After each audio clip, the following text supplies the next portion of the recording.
ఉందిలే, దాంట్లో ఫేస్బుక్ లేదన్నావు. Praise the lord. హల్లెలూయా. మన ప్రభు యేసుక్రీస్తు ఘనమైన నామానికి మహిమ కలుగును గాక. సమయమందు పరిశుద్ధ గ్రంథం నుండి మనము వాక్య ధ్యానములోనికి వెళ్దాం. అందరికి కూడా ప్రశాంతంగా ఉండాలి.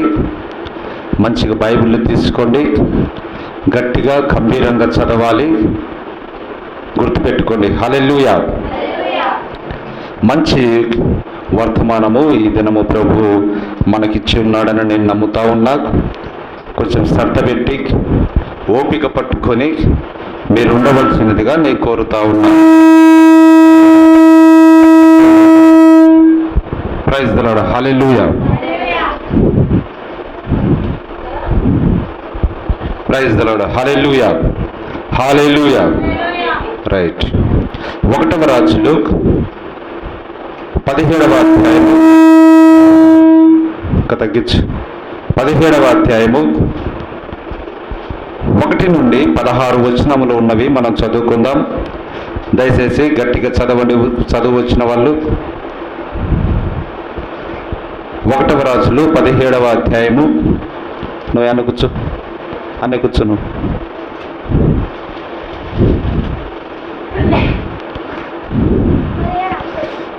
17వ అధ్యాయము 1 నుంచి చదవాలి.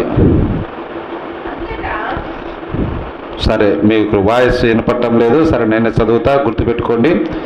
అంతటా గిలాదు కాపురస్తుల సంబంధీయును తిష్బీయుడైన ఏలియా అహాబు వద్దకు వచ్చి, ఎవని సన్నిధిని నేను నిలబడి ఉన్నాను, ఇశ్రాయేలు దేవుడైన ఆ యెహోవా జీవము తోడు, కొంచెం తగ్గించు, నా మాట ప్రకారము కాక ఈ సంవత్సరములో మంచైనను వర్షమైనను పడదని ప్రకటించెను.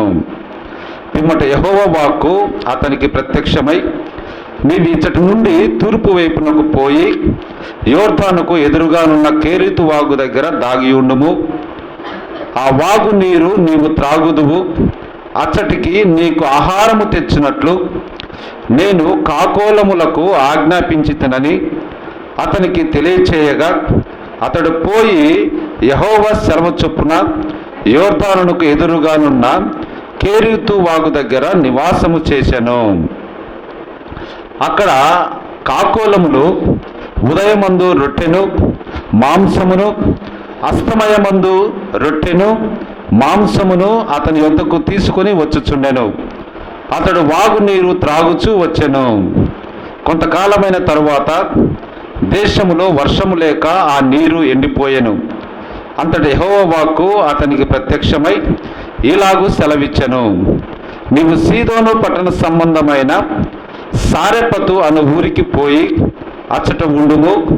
నిన్ను పోషించుటకు అచ్చటనున్న ఒక విధవరాలికి నేను సెలవిచ్చి తిని. అందుకతడు లేచి సారెపతునకు పోయి పట్టణపు గమని యొద్దకు రాగా, ఒక విధవరాలు అచ్చట కట్టెలు ఏరుచుండుట చూచి ఆమెను పిలిచి, త్రాగుటకై పాత్రలో కొంచెము నీళ్లు తీసుకొని రమ్మని వేడుకొనెను. ఆమె నీళ్లు తేబోచుండగా అతడు ఆమెను పిలిచి, మరలా పిలిచి, నాకు ఒక రొట్టె ముక్కను నీ చేతిలో తీసుకొని రమ్మనెను. అందుకామె, నీ దేవుడైన యెహోవా జీవము తోడు, తొట్టిలో పట్టెడు పిండియు బుడ్డిలో కొంచెము నూనెయు నా యొద్ద నున్నవే కానీ అప్పమొకటి అయినను లేదు. మేము చావక ముందు నేను ఇంటికి పోయి వాటిని నాకును నా బిడ్డకును సిద్ధము చేసుకొనవలనని కొన్ని పుల్లలు ఏరుటకై వచ్చితనెను. అప్పుడు ఏలియా ఆమెతో ఇట్లనెను, భయపడవద్దు, పోయి నీవు చెప్పినట్లు చేయుము. అయితే అందులో నాకు ఒక చిన్న అప్పము మొదట చేసి నా వద్దకు తీసుకొని రమ్ము. తర్వాత నీకును నీ బిడ్డకును అప్పములు చేసుకొనుము. భూమి మీద యెహోవా వర్షము కురిపించు వరకు ఆ తొట్టిలో ఉన్న పిండి తక్కువ కాదు, బుడ్డిలో నూనె అయిపోదని ఇశ్రాయేలుల దేవుడైన యెహోవా సెలవిచ్చి ఉన్నాడనెను. అంతటా ఆమె ఏలియా చెప్పిన మాట చొప్పున చేయగా, అతడును ఆమెయు ఆమె ఇంటివారును అనేక దినములు భోజనము చేయుచు వచ్చిరి. యెహోవా ఏలియా ద్వారా సెలవిచ్చిన ప్రకారము తొట్టిలో ఉన్న పిండి తక్కువ కాలేదు, బుడ్డిలో ఉన్న నూనె అయిపోలేదు. ఆమేన్. చిన్న ప్రార్థన చేసుకుందాం. చదవబడిన వాక్యము దేవుడు దీవించునుగాక. సర్వశక్తిమంతుడా, కృపగల తండ్రి, నీకు వందనములు, స్తుతులు, స్తోత్రములు. లేఖనమును ప్రభువా, నీ పరిశుద్ధాత్మ ప్రేరేపణతోటి రాయబడిన లేఖనము నా తండ్రి, గొప్ప కార్యమును ఈ ఏలియా జీవితంలో మీరు చేసినందుకు మీకు వందనాలు తండ్రి. ఆ యొక్క సారెపతు పట్టణములో ఉన్నటువంటి ఆ విధవరాలిని మీరు దర్శించినందుకు మీ స్తుతులు, స్తోత్రాలు. ఈ దినము కూడా నాయన, అటువంటి వ్యక్తులు అనేకులు ఈ దేశంలో ఉన్నారు ప్రభువా. మీరు దర్శించండి, వారికి సమృద్ధిని కలగ చేయండి. ఈ దినము ప్రభువా, మేము కూడా నాయన, ఇదిగో నా తండ్రి, నీ యొక్క జీవము గల మాట కొరకు ఎదురు చూస్తూ ఉన్నాం. గొప్ప పరిశుద్ధాత్ముడిగా మీరు మాతో మాట్లాడతారని, మా అనుదిన ఆహారము, ఆత్మీయ ఆహారము మా ఆంతరంగ పురుషునికి ప్రభువా మీరు అందిస్తారని నా తండ్రి ప్రగాఢమైన విశ్వాసంతో మేము ఎదురు చూస్తూ ఉన్నాం. ఈ సమయం ముందు ఈ లేఖనాన్ని ప్రభువా గొప్ప పరిశుద్ధాత్ముడిగా మీకు అప్పగిస్తూ ఉన్నాం. అల్పుడును దీనదాసుని నన్ను నీ యొక్క సిలువ సాటున మరుగుపరిచి మీరే రంగం మీదకి వచ్చి మాతో మాట్లాడమని, నీ పిల్లలకు ప్రభువా నీ యొక్క రొట్టెని విరిచి వారు సమృద్ధిగా భుజించి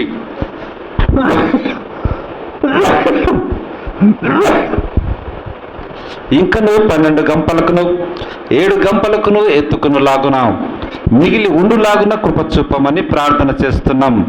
ఈ సమయం ముందు గొప్ప పరిశుద్ధాత్ముడిగా ప్రతి ఒక్కరిని నాయన నీ యొక్క ఆత్మ అభిషేకము కింద ఉంచి నా తండ్రి నీ వాక్యం వైపు లగ్నం చేయలాగున మా యొక్క హృదయమును, మా యొక్క చూపును, మా తలంపులను మీరు సున్నతి చేసి ప్రభువా వాక్యం వైపు నా తండ్రి గురి కలిగి ఉండలాగున సహాయము చేయమని యేసుక్రీస్తు ఘనమైన నామమున ప్రార్థన చేస్తున్నాము.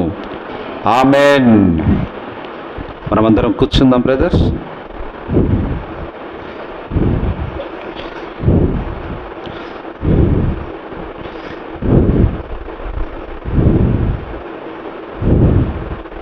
హల్లెలూయా. చాలా సంతోషం. చక్కటి వాతావరణం మనం కలిగి ఉన్నాం. ఈ లైట్ బంద్ చేసి చదువుకున్న లేఖన భాగంలో మనం చూసినట్లయితే భయపడవద్దు, పోయి నీవు చెప్పినట్లు చేయుము. అయితే అందులో నాకొక చిన్న అప్పము మొదట చేసి నా యొద్దకు తీసుకొని రమ్ము. ఆ తరువాత నీకును నీ బిడ్డకును అప్పములు చేసుకును. భూమి మీద యెహోవా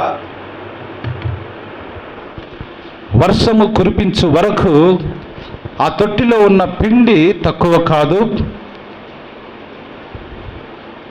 బుడ్డిలో నూనె అయిపోదని ఇశ్రాయేలు దేవుడైన యెహోవా సెలవిచ్చి ఉన్నాడనెను. అంతటా ఆమె ఏలియా చెప్పిన మాట చొప్పున చేయగా అతడును ఆమెయు ఆమె ఇంటి వారును అనేక దినములు భోజనము చేయించు వచ్చిరి. ఆమేన్. హల్లెలూయా. చూడండి, ఈ మాటను మీరు జాగ్రత్త గుర్తుపెట్టుకోవాలి. భయపడవద్దు, నీకున్నది కొంచెమే పిండి, కొంచెమే నూనె, ఇక వాటిని తిన్న తర్వాత మీకు మరణమే ఉన్నది ఇంకా అని ఆమె చెప్తా ఉన్నది. నువ్వు చెప్పినట్టే నీ కుమారుడికి నీకును అప్పములు చేసుకో, అలాగనే చెయ్యి. కానీ ఆ మీ కుటుంబానికి చేసుకొనుచున్నటువంటి ఆ కొంచెము పిండి, ఆ కొంచెము నూనెతో నువ్వేమైతే అప్పములు చేసుకుంటా ఉన్నావో దానిలోనే మొదట నాకు ఒక చిన్న అప్పము తీసుకొని రమ్ము. ఆమేన్, హల్లెలూయా. దేవుని మహిమ కలుగును గాక. అలా తీసుకొని రమ్ము అని చెప్తూ దైవజనుడు ఆమెతోటి ఏం చెప్తా ఉన్నాడంటే, దీని సౌండ్ పెట్టా, యెహోవా వర్షము కురిపించు వరకు ఆ తొట్టిలో ఉన్న పిండి తక్కువ కాదు, బుడ్డిలో నూనె అయిపోదు అని ఇశ్రాయేలు దేవుడని యెహోవా సెలవిచ్చి ఉన్నాడనెను. ఆమేన్, హల్లెలూయా. బాగా గుర్తుపెట్టుకోవాలి. ముందుగానే ప్రవచనాన్ని ఇస్తా ఉన్నాడు. ఆ బుడ్డిలో నూనె తక్కువ కాదు మరియు పిండి తక్కువ కాదు, దేవుడు సెలవిచ్చి ఉన్నాడు, ఇశ్రాయేలు దేవుడు సెలవిచ్చి ఉన్నాడు. ఆమె కూడా దైవజనుడు చెప్పినట్టుగా చేసి దేవుని వాక్యమును ఘనపరిచినట్టుగా మనం చూస్తూ ఉన్నాం. హల్లెలూయా. దేవుని మహిమ కలుగును గాక. కాబట్టి దేవుని యొక్క వాక్యము ఏమైతే చెప్పుచున్నదో దాని మీద మనము నిశ్చయత కలిగి ఉండాలి. ఏం కలిగి ఉండాలి చెప్పాలి? ఏం కలిగి ఉండాలి? అంటే దైవ నిశ్చయత మనము కలిగి ఉండాలి. అతను వచ్చాడు, వారికి అసలు రొట్టె చేసుకోవటానికి ఉన్నదే కొంచెము, మళ్ళీ ఈయన వచ్చి నాకు కొంచెము రొట్టె ఇవ్వమని అడుగుతా ఉన్నాడు. ఎక్కడి నుంచి తీసుకొని వస్తాం, మాకే లేదురంటుంటే. కానీ దైవజనుడు ఏం చెప్తున్నాడో ఆ మాటకు ఆమె విధేయురాలై ఉన్నది. ఆమె ఏమి ఉంటా ఉన్నది? మొదట నాకు కొంచెం అప్పం తీసుకొని రా, ఆ తర్వాత నీకును నీ కుమారుడికిని అప్పములు అంటే అనేకమైన రొట్టెలు చేసుకో, మళ్ళీ వర్షము కురిపించేంత వరకు సమృద్ధిగా నూనె అయిపోదు, పిండి అయిపోదు. ఆ మాట మీద ఆమె నిశ్చయత కలిగి ఉన్నది. ఆమేన్, హల్లెలూయా. ఈ దినము మనము కూడా దేవుని వాక్యం పట్ల నిశ్చయత కలిగి ఉండాలి అనే పాఠాన్ని మనము తీసుకుంటా ఉన్నాం. ఏ నిశ్చయత? నేను చెప్పే మాట మీద నిశ్చయత కాదు, లేకపోతే ఇంకెవరో చెప్తున్న మాట మీద నిశ్చయత కలిగి ఉండుట కాదు, కానీ దేవుడు చెప్పే మాట మీద మనము నిశ్చయత కలిగి ఉండాలి. ఆమేన్, హల్లెలూయా.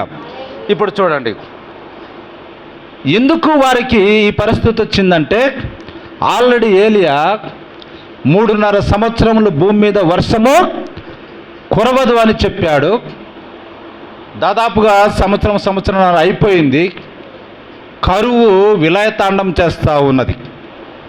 పంట అన్నదే పండటం లేదు. ఆ యొక్క ఇశ్రాయేలు దేశం అంతా కూడా మహాకరువుతోటి అది విలవిల్లాడుతూ ఉన్నది. ఇప్పుడు ప్రవక్త చెప్తా ఉండు, దైవ నిశ్చయత కలిగి ఉండు అనే వర్తమానము నుంచి అది చాలా భయంకరమగు ఉదయము. ఏంటిదంట? ఆ రోజు ఒక భయంకరమైన ఉదయం. ఎండలు మండిపోతుంటే ధూళి రేగుతూ ఉంది. వీధుల్లో మనుషులు ఆకలి బాధతో అల్లాడిపోతున్నారు. భూమి సూర్యుని వేడిమితో దగ్ధమైపోయేట్లుగా ఉన్నది. దీనంతటికీ మూల కారణము వారి పాపమే, వారి నైతిక పతనమే. ఆమేన్, హల్లెలూయా, హల్లెలూయా. చూడండి, వారికి ఎందుకు వచ్చింది కరువు? ఎందుకు దేవుని దాసునితోటి దేవుడు పలికిస్తాడు మీకు కరువు వస్తుందని? వారి యొక్క పాపము, వారి యొక్క నైతిక పతనమే. హల్లెలూయా. ఆ సమయంలో ఇశ్రాయేలీయులకు అహాబు అనే రాజు పరిపాలిస్తూ ఉన్నాడు. జాగ్రత్తగా వినాలి. ఇశ్రాయేలును పాలించిన రాజులందరిలో ఇతడు మిక్కిలి దుర్మార్గుడు. ఎటువంటి వాడు? మిక్కిలి దుర్మార్గుడు. అన్నీ తెలిసిన వాడే, బాగా నేర్చుకున్నవాడే, కానీ అన్ని విషయములలోనూ దేవునిని దుఃఖపరిచాడు. గొప్ప సైనిక బలగం ఉంది. అతని పాలనలో ప్రజలు బాగా అభివృద్ధి చెందారన్నట్లో సందేహం లేదు. అయితే శారీరక సంబంధము అభివృద్ధిని చూసి దేవుడు సంతోషపడటం లేదు. ఆమేన్, హల్లెలూయా. చూడండి, నీకు శారీరక అభివృద్ధి గొప్పగా ఉండొచ్చు, దాన్ని చూసి దేవుడు సంతోషపడే దేవుడు కాదు అండి. ఇంకా అతడు తన పెళ్లి విషయంలో కూడా తప్పునడుగు వేశాడు. తన స్వజనుల మధ్య నుండి వధువును ఎన్నుకొనటం అని ఎక్కడికో వెళ్ళి ఒక పాపాత్మురాలిని విగ్రహారాధికురాలిని పెళ్ళాడాడు. ఆమె విశ్వాసి కాదు. చూడండి, అహాబు యొక్క జీవితంలో జరిగిన సంగతులు. ఎట్టి పరిస్థితుల్లోనూ విశ్వాసి అవిశ్వాసిని పెళ్లి చేసుకొనకూడదు. విశ్వాసి తప్పకుండా విశ్వాసినే వివాహం చేసుకొని తీరాలి. ఆమేన్. దేవుని మహిమ కలుగును గాక. హల్లెలూయా, హల్లెలూయా చెప్దామా అందరు గట్టిగా? హల్లెలూయా. దేవుని నామానికి మహిమ కలుగును గాక. కానీ ఈ అహాబు ఈ చెడ్డ పనిని చేశాడు. యెజబెలు చాలా అందగత్తి అనుటలో ఏమీ సందేహము లేదు. ఆమెను చూసి అహాబు పడిపోయాడు, కానీ ఆమె అంతరంగ సౌందర్యమును అహాబు చూడలేకపోయాడు. ఈ దినమున చాలామంది విశ్వాసులు సరిగ్గా ఇదే పొరపాటును చేస్తున్నారన్నట్లో పరిపాటి అయిపోయినదండి. వాళ్ళు కూడా అందమును మనం చూస్తున్నాము, కానీ హృదయాంతరంగంలోనిది మనము చూడలేకపోతా ఉన్నాం. తద్వారా అనేకమైన సమస్యలు ఎదుర్కోవాల్సి వస్తూ ఉంటుంది. ఇప్పుడు చూడండి, ఆ విధంగా పెళ్లి చేసుకోవటం వలన యెజబెలు దేశంలోకి విగ్రహారాధన తీసుకుని వచ్చింది. ప్రజలు, యాజకులు, మంత్రులు అందరూ కూడా ఆమె ఎరకు బలి అవ్వక తప్పలేదు. ఆమె ఎట్లా చెబితేనే అట్లా చేయటానికి ఆస్కారం అక్కడ ఏర్పడి ఉన్నది. ఆమె ప్రచారము బాగా జన బాహుళ్యానికి నచ్చినట్టుగా ఆమె చేస్తూ ఉన్నది. విగ్రహారాధన అంతటినే దేశంలోనికి తీసుకుని వచ్చింది.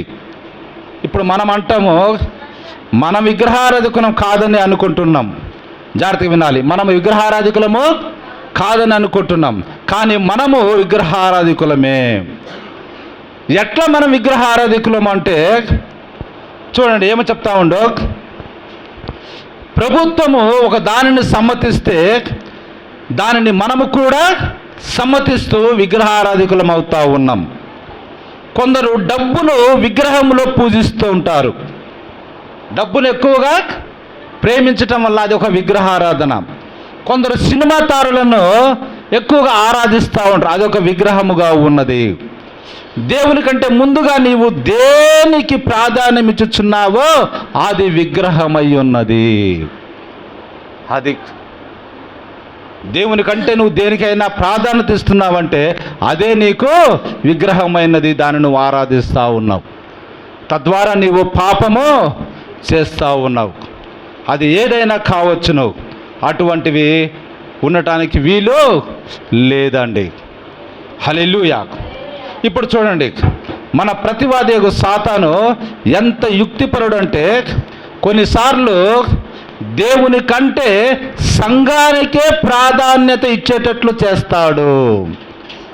నీకు ఒక మహాసంఘం ఉండవచ్చును, అదొక మహాభవనము కావచ్చు, అదొక గొప్ప శాఖ కావచ్చు, అదొక గొప్ప సమాజం కావచ్చు, కానీ నీ హృదయంలో ముందు దేవుడు ఉండాలి. దేవుని కంటే ముందుగా ఉన్న ప్రతిదీ ఒక విగ్రహమే. అదే అండి, కొంతమంది దేవుడు చెప్పే మాటలు అది అట్లా పోనీ. మా చర్చి బిల్డింగ్ ఎంత పెద్దగా ఉంది, ఎంత సౌందర్యంగా ఉంది, ఎంతమంది వస్తున్నారో దానిని బట్టే మందిరానికి వెళ్తాడు, కానీ దేవుని వాక్యాన్ని బట్టి మందిరానికి వెళ్ళేది కాదండి. ఎక్కడికి పోతున్నారు అంటే, ఓ మేము పెద్ద టెంపుల్కి పోతున్నాం, అని చెప్పుకోవటానికి అది ఒక విగ్రహం అయి ఉన్నది. దేవుని మహిమ కలుగును గాక. ఇప్పుడు చూడండి, మిగతా రాజుల పాలన కిందున్న ఆత్మీయత ఈ ప్రజలలో లేదని వారు ఎరుగుదురు.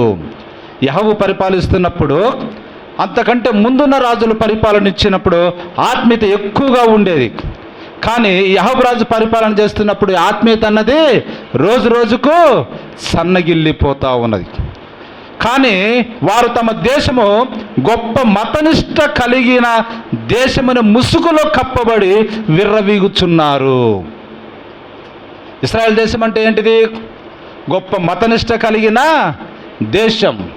కానీ వారు యెజబెల్ యొక్క విగ్రహారాధన అంతటిని తీసుకుని వచ్చి మేమే గొప్ప మతనిష్ట కలిగిన దేశం అని వారు విర్రవీగుతూ ఉన్నారు. తాము చేసేదంతా నిజమేనని తలంచారు. మనము కూడా అప్పుడప్పుడు ఇలాంటి స్థితిలోనికే వస్తూ ఉంటాం. మనం చేసేదంతా కూడా సక్రమమే, సత్యమే అని మనం అనుకుంటూ ఉంటాం. కానీ అది కాదండి.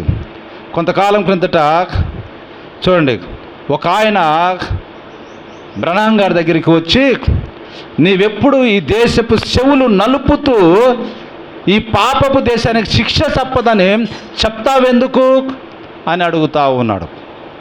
ఎప్పుడు చూసినా దేశానికి వ్యతిరేకంగా చెప్తా ఉన్నావు, దేశానికి శిక్ష వస్తుందని చెప్తా ఉన్నావు, ఈ దేశపు చెవులు నలుపుతా ఉన్నావు నువ్వు ఎందుకంటే, అవునయ్యా, దేవుడు నీతిమంతుడైతే తప్పక శిక్షించి తీరును అన్నాను. ఎందుకంటే దేశంలో ఏం జరుగుతుంది? పాపము జరుగుతుంది, విగ్రహారాధన జరుగుతుంది. అటువంటప్పుడు దేవుడు నీతిమంతుడైతే శిక్షింపక ఉంటాడా? 100% శిక్షించాల్సిందేనండి. హల్లెలూయా. దేవుని మహిమ కలుగును గాక. హల్లెలూయా. అందుకు నేను అది నిజమే, కానీ నేను ఈ దేశాన్ని కూడా అభినందిస్తూ ఉన్నాను. సోదరుడా, ఈ దేశాన్ని కూడా నేను అభినందిస్తూ ఉన్నా. కానీ ఒక పక్క పాపము నగరములో జరగటాన్ని బట్టి నేను ఆవేదన చెందుతా ఉన్నా. ఇప్పుడు చూడండి, ఇశ్రాయేల్ కూడా దేవునిచే ఏర్పాటు చేయబడిన దేశం, అవునా? మహాప్రవక్తలను, యోధులను అందులోనికి పంపాడు. కానీ దేవుడు పాపమును చూస్తూ ఊరుకోలేదు. ఇశ్రాయేలు విత్తిన పంటనే కోసేటట్లుగా దేవుడు చేశాను. మనము ఏ విత్తనము విత్తుదమో తిరిగి అదే పంటను కోయుదుము. ఎందుకంటే ఆయన మనుష్యులను లక్ష్యపెట్టే దేవుడు కాదండి. ఆమేన్. హల్లెలూయా. దేశం మంచిదే, దేశం కోసం ఎప్పుడు వ్యతిరేకంగా ఎందుకు చెప్తున్నామంటే, దేశములో జరుగుతున్నటువంటి పాపాన్ని బట్టి. ఇశ్రాయేల్ దేశం కూడా దేవుడు ఏర్పాటు చేసిన దేశం, మహాప్రవక్తలు, యోధులు అందులోనికి దేవుడే పంపాడు. కానీ వారి పాపాన్ని చూస్తూ దేవుడు ఊరుక ఉండలేదండి. వారు ఏ పంటను విత్తారో అదే పంటను వారు కోసేటట్టుగా దేవుడు చేశాడు. హల్లెలూయా. ఇప్పుడు చూడండి, మనము కూడా మన పూర్వీకులు సంపాదించి పెట్టిన దానిని మనం ఈ దినము అనుభవిస్తూ ఉన్నాం. మన పూర్వీకులు అంటే ఎవరు? ఇంతకుముందు దేవుని సువార్త చేసినటువంటి గొప్ప గొప్ప వ్యక్తులు. ఎన్నో మందిరాలు నిర్మించి ఎంతో శ్రమపడి దేవుని యొక్క రాజ్య విస్తరణ ఈ విధంగా తీసుకొని వస్తే, ఈ దినం మనం చాలా సింపుల్గా మన యొక్క ఇళ్లల్లో కూర్చొని మనం ఏం చేస్తూ ఉన్నాము? దాన్ని యొక్క ఫలితాన్ని మనం అనుభవిస్తూ ఉన్నాం. ఆ స్థాపకులు చేసిన త్యాగాలను చిహ్నాలుగా నేడు సంఘాలు నిలబడి చూస్తున్నవి. ఒక్కొక్క సంఘం చూస్తే దాని స్థాపకులు వెనక ఎంత శ్రమపడి స్థాపించారో మనం చూస్తూ ఉన్నాం. వారి త్యాగమే నేటి మన విశ్రాంతికి మూలమై ఉన్నది. చూడండి, వారి త్యాగం మనము ప్రశాంతంగా కూర్చొని దేవుణ్ణి ఆరాధించుకునే కారణమైనది. ఇదంతా నిజంగా అభినందించవలసిన విషయమే. కానీ వారు స్థాపించిన దానిలో నుండి మనము నిజంగా రక్షణను మనం పొందుకోలేకపోతా ఉన్నాము. పెద్ద కట్టడాన్ని మనం చూస్తున్నాం, పెద్ద సంఘాన్ని మనం చూస్తున్నాం. దాంట్లోకి మనం ఎందుకు అసలు వెళ్ళేది? మనం రక్షణ పొందుకోవాలని వెళ్ళాలి. కానీ ఆ రక్షణను మనము పొందుకోలేకపోతా ఉన్నాం. రక్షణ అనేది వ్యక్తిగత అనుభవం అయి ఉన్నది. దేవునికి నీకు మధ్య జరిగే కార్యమై ఉన్నది. మన దేశము సంఘము కాదు, కానీ మనమే వ్యక్తిగతంగా దేవునికి జవాబు చెప్పుకోవాలి. అదే అండి రక్షణ అంటే. అది వ్యక్తిగతమైనది. హల్లెలూయా.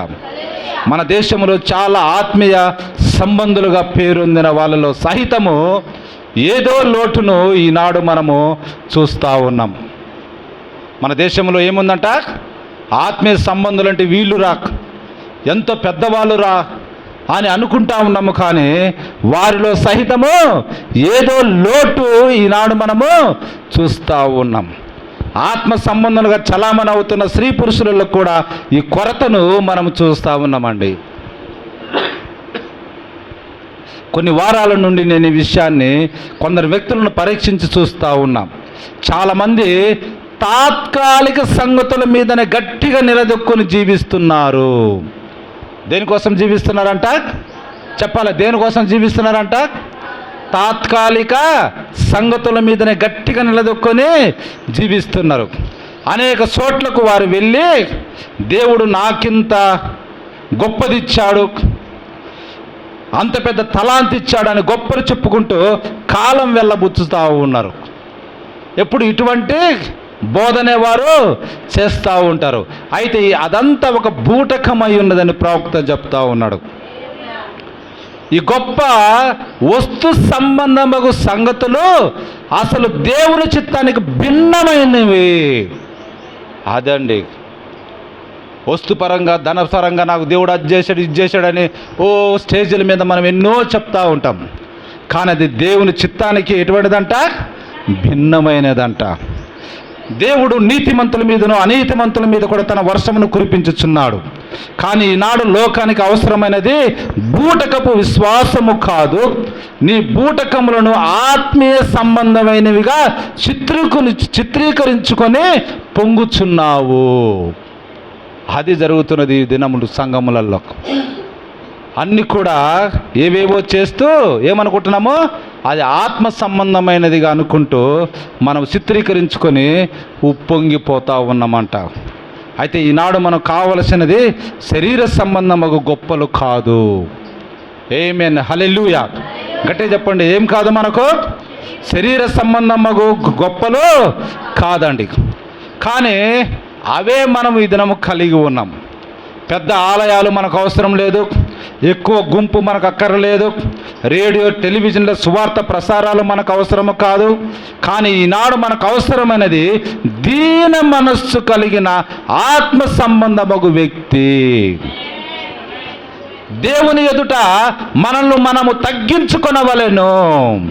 మనకు ఒక పైసా లేకపోవచ్చు, కానీ దేవుని మంచితనముతో సంతృప్తి చెందు ఆత్మ అవసరమై ఉన్నది. ఆమేన్.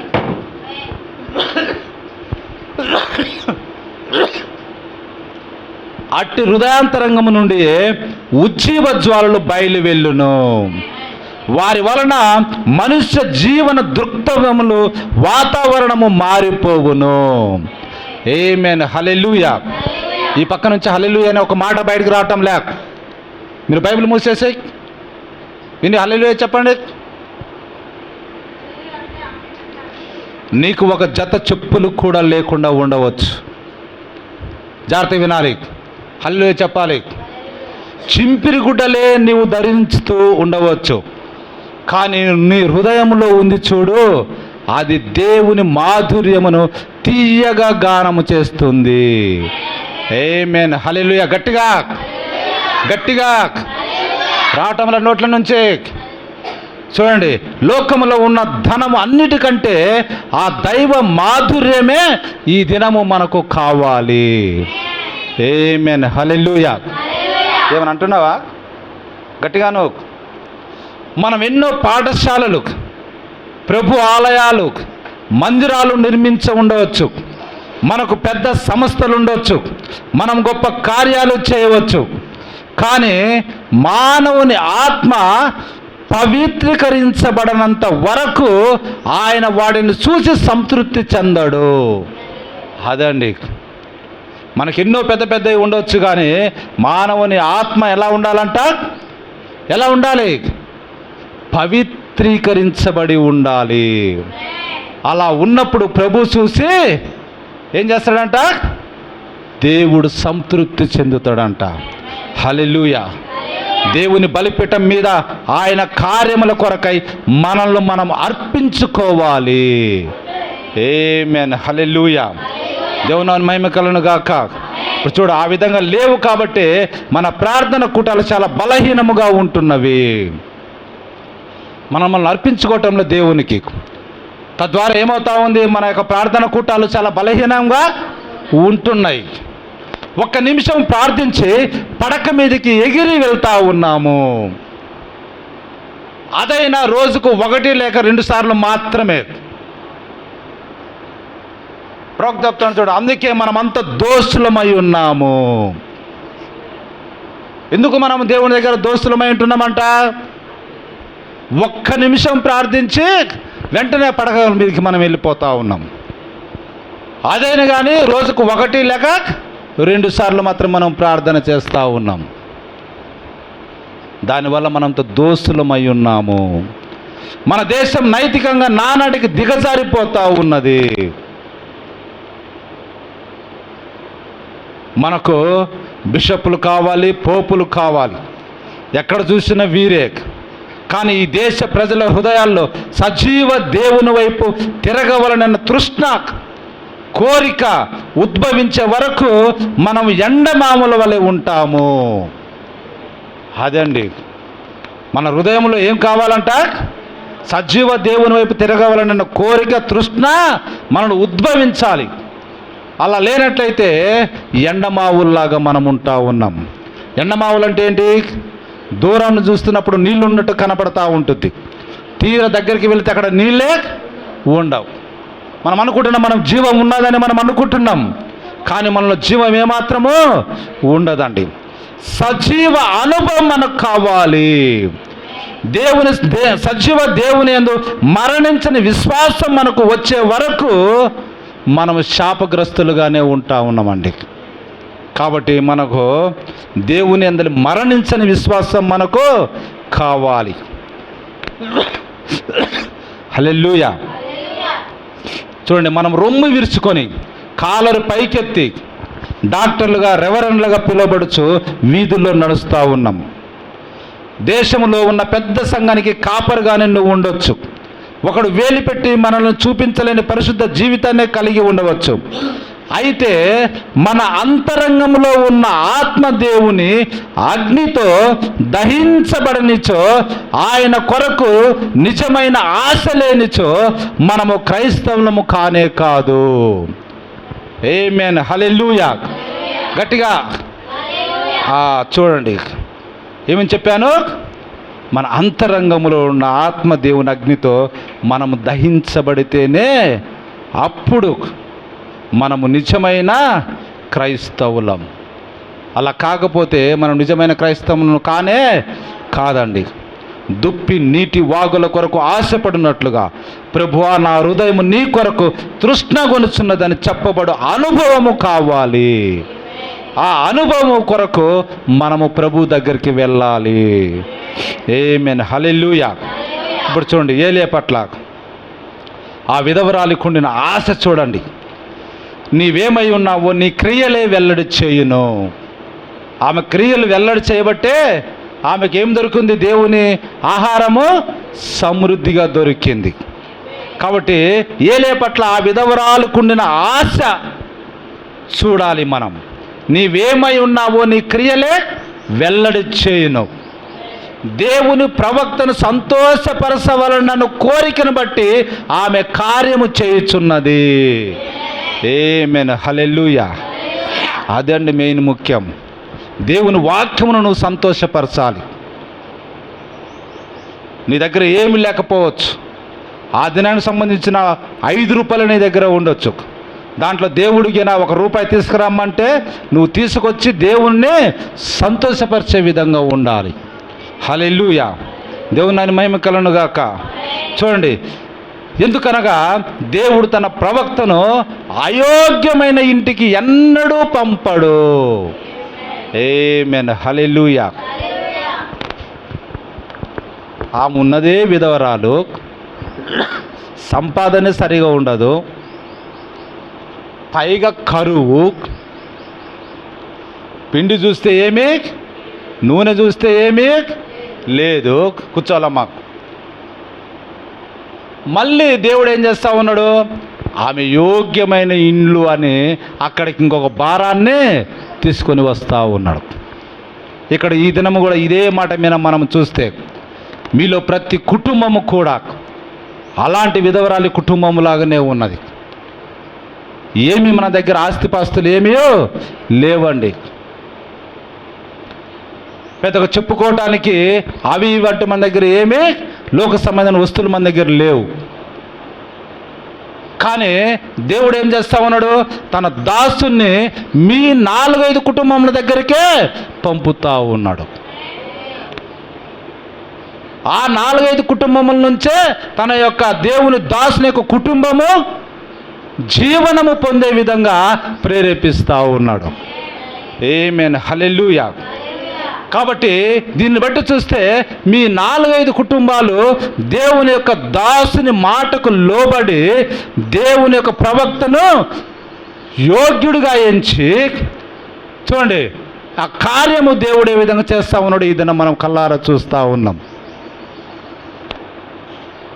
ఏమి లేకపోవచ్చు, నెలంతా మీరు సంపాదించి చెమటోడ్చిన పైసలలో నుంచి, జీవనములో నుంచి మీరు మీ యొక్క దశంభాగాలను తీసుకొని వస్తూ ఉన్నారు. హల్లెలూయా. అది దేనికోసమో? యోగ్యమైన ఇల్లు అని దేవుడు మనకు ఈ బంధాన్ని కల్పించాడు. ఈ దేశం కరువులాగా ఉండొచ్చు, మన కుటుంబాలు కరువుతో అల్లాడుతుండొచ్చు, కానీ ఆ యొక్క విధవరాలకు ఉండిన ఆశ లాగా మన ఆశ ఉన్నదండి ఈ దినము. దేవుడు కూడా తన ప్రవక్తను చూడండి యోగ్యమైన ఇంటికే పంపిస్తాడు కానీ అయోగ్యమైన ఇంటికి పంపడండి. దేవుని మహిమ కలుగును గాక. చూడండి, ఇది దేవుని ఏర్పాటు కానీ ఏలియా ఏర్పరచుకున్నది కాదు. ఆమేన్, హల్లెలూయా. ఇంకా బాగా గమనించాలి ఈ మాట, సనా హల్లెలూయా చెప్పాలి. ఇప్పుడు చూడండి, విధవరాలి ఇంటికి వెళ్ళు, నిన్ను పోషించడానికి ఆమెకు నేను సెలవిచ్చి ఉన్నా. అది ఎవరు ఏర్పరచుకున్న మార్గము? దేవుడు ఏర్పరిచిన మార్గం. ఏలియా ఏర్పరచుకున్న మార్గమా? కాదండి. నువ్వు సారెపతను ఊరికి వెళ్ళు, అక్కడ ఒక విధవరాలికి నీ గురించి నేను చెప్పి ఉన్నా, ఆమె నీకు మంచిగా చూసుకుంటుంది. హల్లెలూయా. అలాగనే ఈ దినము కూడా ఇక్కడున్న ఈ 5-6 కుటుంబాలు దేవుడు ఏర్పాటు చేసిన స్థలం అండి. వాళ్ళు ఏర్పాటు చేసినటువంటి కుటుంబాలండి.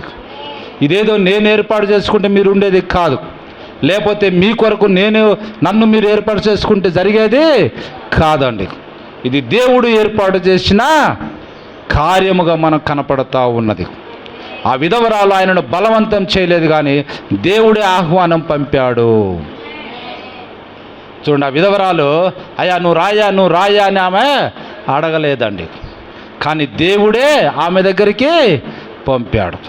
ఒక వాగు దగ్గరకు ఏలియా పంపబడెను. ఫస్ట్ కాకులు ఆయనను పోషించుచున్నవై, కానీ ఇంకేదో జరగబోతున్నది దేవుడు ఆజ్ఞాపించెను. ఏలియా మన వంటి స్వభావం గల విశ్వాసనద్దకు దేవుడు నిశ్చయముగా వచ్చును. అదండి, ఏలియా వంటి స్వభావం గల ఏ వ్యక్తి అయినా కానీ అటువంటి విశ్వాసిగా ఉంటే దేవుడు తప్పకుండా ఆమె దగ్గరికి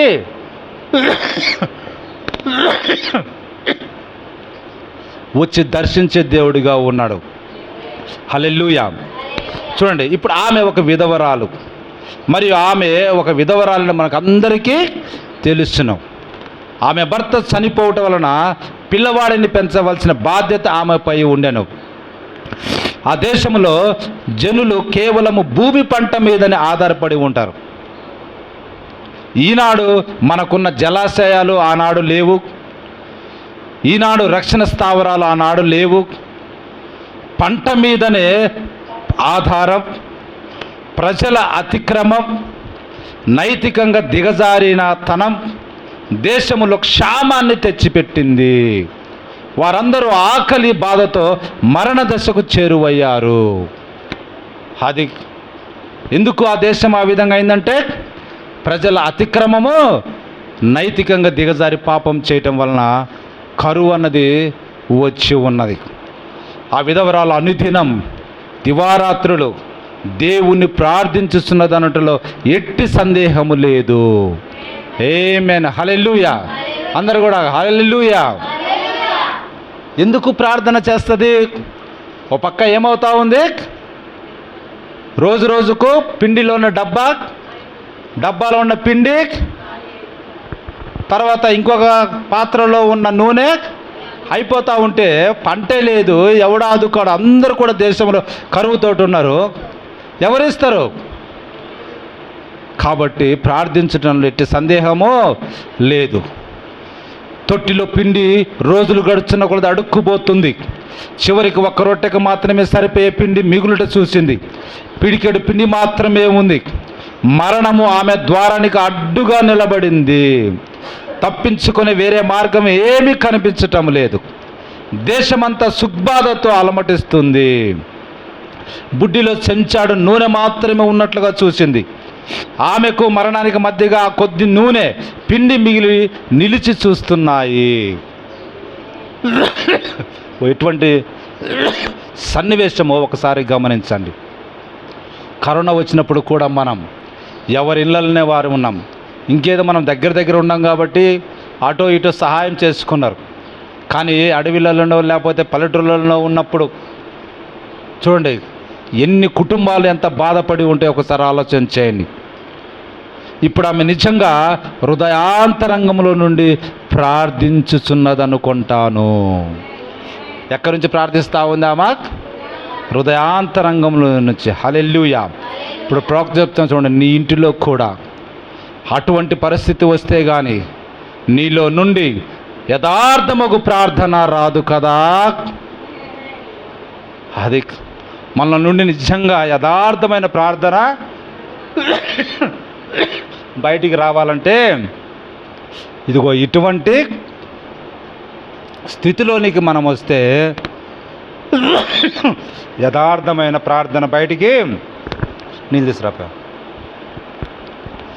మరణము మన ప్రాంగణం నుంచి తొంగి చూస్తుంటే మనం ఏ విధంగా ప్రార్థించుదామో ఆలోచించేదము.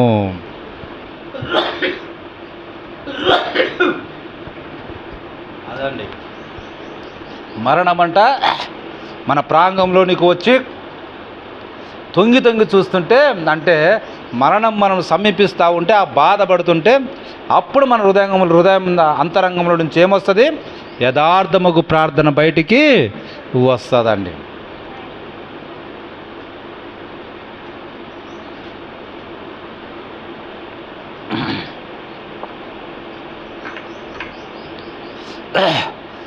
ఇంకా ఒక్క రోజుకు మాత్రమే ఆహారం ఉన్నదని ఆమె తెలుసుకున్నప్పుడు బహుశా రాత్రంతా ఆమె ప్రార్థించిందనుకుంటాను. బహుశా 4 సంవత్సరాల పసిప్రాయంలో ఉన్న తన కుమారుణ్ణి పాలిపోయిన పెదవులను చూసి ఆమె హృదయము బ్రద్దలైపోయిందేమో. ఆమె కూడా ఒక ఎముకల కుప్పగానే కనిపిస్తుంది, ఏమాత్రం మాంసం లేదు. ఈ పరిస్థితులన్నిటిని చూస్తుంటే ఆ తల్లి నిజంగా భయకంపితురాలై ఉండదా? ఎవరు సహాయం చేయలేని పరిస్థితిలో ఉంటే ఏమైపోతుంది? భయకంపితురాలై ఉండదా? అయినను ఆమె తన హస్తములను దేవుని వైపునకు మళ్ళించి దివారాత్రులు ప్రార్థన చేస్తూనే ఉంది. ఆమేన్, హల్లెలూయా.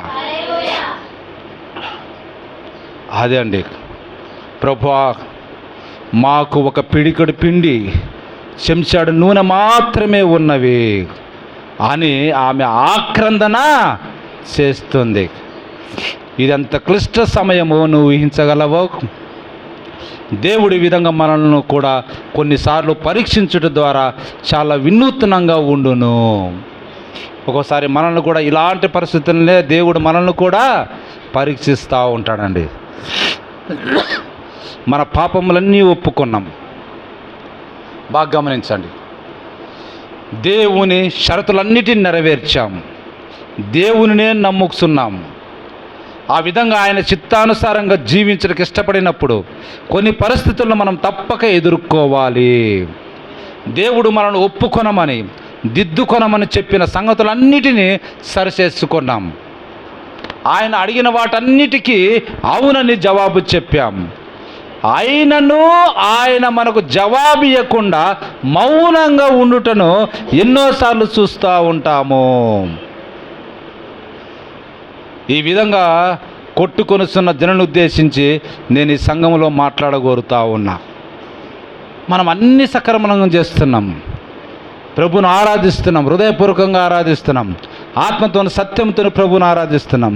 అయితే ఎప్పుడన్నా మనకు ఒక సమస్య వచ్చినప్పుడు దాని గురించి మనం ఎంత ప్రార్థన చేసినా ఆ సమస్య కానీ లేకపోతే ఆ యొక్క బాధ కానీ మన నుంచి తొలగిపోవటం లేదు. ఏంటి అన్న పరిస్థితుల్లోనికి మనం వచ్చి ఆలోచన చేస్తూ ఉంటాం, అలా కొట్టుమిట్టాడుతూ ఉంటాం. మనం ప్రతి సంఘంలో కూడా అటువంటి ప్రజలముగా మనం ఉంటాం. ప్రవక్త అంటా ఉండు, నా మట్టుకు నేనే ఆ పరిస్థితుల్లో అనేక పర్యాయములు ఉంటిని. ప్రవక్తనే అనేక పర్యాయములు అట్లా ఉన్నాడంట. ప్రభువా ఇది నాకు కావాలి, లేకపోతే ఈ విధంగా నా ఫలానిది తీసేయాలి, పలానా జబ్బు నుండి నన్ను రక్షించలేదు, పలానా దాని నుండి నన్ను కాపాడు అంటుంటే ఎంత మొరపెట్టినా కానీ దేవుడు కార్యం చేసినట్టుగా కనపడని పరిస్థితుల్లో, అటువంటి పరిస్థితుల్లో అనేకమైన పరిస్థితులు ప్రవక్త ఎదుర్కొన్నాడంట. నేను వెనక్కి వెళ్ళి నా జీవితాన్ని, గతాన్ని మరోసారి గుర్తు చేసుకొని నేను దాటిన ప్రతి మైలురాయిని వెతుక్కుంటూ పోతుండగా నాకు కనిపించిన ప్రతి అవిధేయతను దేవుని ఎదుట ఒప్పుకొని ప్రభువా ఇక నుండి సరిగ్గా ఉంటానని చెప్తాను. ఆ విధంగా చెప్తా ఉన్నాడు. ఆ విధంగా చేయటకు సిద్ధంగా ఉంటాను. దేవుని కోరిన విధంగా అన్ని నేను నెరవేర్చాను కాబట్టి ఇప్పుడు దేవుడు నాకు జవాబిస్తాడని తప్పకుండా నమ్ముదును అని మనం అనుకుంటాం. నేను అన్ని చేసిన దేవుడు తప్పకుండా జవాబిస్తాడని మనం అనుకుంటాం. అయినప్పటికీ ఆయన ఏమీ చెల్లించకుండా జవాబు అనే స్థితిలో ఉండుట నేను అనుభవించాను. అవునండి, మనం ఎంతగా ప్రార్థన చేసినా దేవుడు జవాబు అనే పరిస్థితుల్లో ఉన్నటువంటి అనుభవాలు మనకు ఉన్నాయండి. అయితే అప్పుడే నీవు ఆయనను దేవుడని నమ్మాలి. ఆమేన్, హల్లెలూయా. అలా దేవుడు దేనికైతే జవాబు ఇవ్వకుండా అలా మౌనంగా ఉన్నాడో అటువంటి పరిస్థితుల్లో నువ్వేమని నమ్మాలంట? ఆయన దేవుడని నమ్మాలి. ఏమీ నిరుత్సాహము చెందవద్దు. నీవు ఆ సమయంలో చేయవలసింది ఏమనగా నీ హృదయంలో దేవుని పట్ల నిశ్చయత కలిగి ఉండుము. అది అండి. నీకు మార్గం ఏది కనకపడకపోవచ్చు, ఎవరిని సహాయం దేవుని చూడని సహాయం రాలే, కానీ దేవుని పట్ల నిశ్చయత కలిగి ఉండాలి. నీవు ఏది తలపెట్టినప్పుడైనా ముందుగా దైవ నిశ్చయత కలిగి ఉండు. అదే ఇదిన మనం మాట్లాడుకుంటా ఉన్నాం. అది దేవుడే అని నీ హృదయంలో నిశ్చయించుకో. ఆయన నీ నుండి కోరిన వాటన్నిటినీ నీవు నెరవేర్చుము. ఆయనే దేవుడిని నిశ్చయత కలిగి ఉండు. అప్పుడే విశ్వాసము కార్యము చేయుట ఆరంభించును. ఆమేన్, హల్లెలూయా. దేవుని నామమునకు మహిమ కలుగును గాక. ఎందుకంటే విశ్వాసం నిలకడగా ఉండును. ఎందుకనగా విశ్వాసానికి దేవుని సంగతి తెలియను. ఆమేన్, హల్లెలూయా. అటువంటి పరిస్థితుల్ని మనం విశ్వాసాన్ని కోల్పోకూడదండి. అప్పుడు ఇంకా ఎక్కువగా విశ్వాసాన్ని మనము పట్టుకోవాలి. అప్పుడు ఆ విశ్వాసము ఏం ప్రారంభిస్తుంది? కార్యము చేయుట ప్రారంభిస్తుంది. హల్లెలూయా. చూడండి, అది నీ అంతరంగంలోనికి దూసుకొని పోవలెను. అది నీలో నుండి కదలుటకు వీలు లేదు. దేవుడు నీ నుండి కోరిన దానిని ఇమ్ము. ఆయన ఉన్నాడని నీ హృదయమును విశ్వసించు. దేవుడు నీ విశ్వాసమును మాత్రమే పరీక్షించును. ఆమేన్. ఏం చేస్తాడంట? దేనిని పరీక్షిస్తాడంట? నీ విశ్వాసాన్ని అనండి. హల్లెలూయా. ఓ చూడండి, ఆ ముగ్గురు హెబ్రీ పిల్లలు ప్రవక్త ఉదాహరణ ఇస్తూ ఉన్నారు. వాళ్ళు ఎంతో మంచి వాళ్ళు, దేవునికి 5 సార్లు ప్రార్థన చేసేవాళ్ళు, దేవునికి ఇష్టమైన పిల్లలు. దేవుడు తప్ప వేరే వాడికి దేనికి సాగిలపడకూడదని వారు నమ్మి ఉన్నారు. విగ్రహాలకు సాగిలపడలేదని రాజు వారిని పిలిపించి అగ్ని 7 అంతలుగా చేశాము, ఇక నువ్వు అందులో పడిపోతారు, మీరు ఇమీడియట్గా చనిపోతారు అని అంటే కూడా వారు ఏమీ విశ్వాసములో తొనకలేదండి. దైవ నిశ్చయత కలిగి ఉన్నారు. మా దేవుడు సమర్థుడు, అది దైవ నిశ్చయత. ఒకవేళ కాపాడకపోయినా రాజా నీ విగ్రహానికి మేము నమస్కారము చేయము. అదేంటిది? దేవుడిచ్చిన ఆజ్ఞని పట్ల నిశ్చయత కలిగి ఉండుట. హల్లెలూయా. ఓ అట్లయితే కట్టారు వీళ్ళు కాళ్ళు చేతులు, తోసి లోపల పడేశారా అనంటే కట్లు కడతా ఉన్నారు. పదండి అని చెప్పేసి వారిని పెడరెక్కలు విరిచి